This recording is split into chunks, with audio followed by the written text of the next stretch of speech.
And a good Monday to you. I'm meteorologist Cindy Fitzgibbon. Of course, it is Marathon Monday, and look at the rainfall since midnight, more than an inch in spots. We had this band of downpours with embedded lightning strikes come on through this morning. We had to shelter in place out in the Hopkinton area as the lightning came on through. You can see a lot of it now focused east of Boston on toward the Cape, and this whole band is going to continue to shift eastward with time this morning, but accompanied by some real heavy rain that can lead to some localized flooding. We do have flood advisories up here on the South Shore and the Upper Cape till just after 9 o'clock this morning. But look where this band is here at the start of the race, 9 a.m.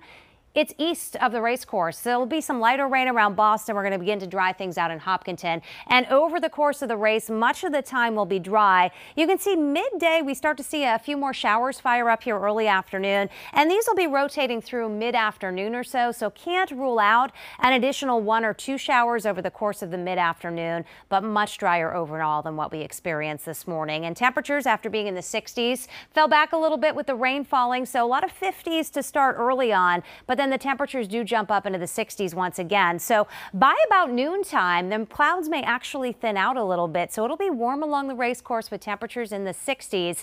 And then as we get into the mid-afternoon, that 2-3 o'clock time period, I think that's the best chance of seeing one of those showers pop up additionally, but still in the 60s until late in the day when the winds shift around to the west and the temperatures start to fall into the 50s. You will notice with that wind shift behind this frontal boundary, a quick drop in temperatures as we get into this evening. But out ahead of the front today, we are climbing into the 60s, could actually touch 70 in a couple of spots here with that stronger southwesterly wind until about mid-afternoon or so. You can clearly see that wind shift as we go from southwest at 3 to westerly winds sustained around 5 p.m. The winds are going to get very strong. In fact, we do have a wind advisory that goes up later on this afternoon, and it is with us through tomorrow morning. The potential for a few wind gusts 40 to 50 miles per hour, and that could be damaging. You can see the wind goes on through the night, and even during the day tomorrow, we are going to deal with these stronger winds. So you'll notice the winds picking up tonight as the skies clear, upper 30s and low 40s for overnight lows. And tomorrow is a mostly sunny day, but it will still be windy. High temperatures in the 50s to lower 60s.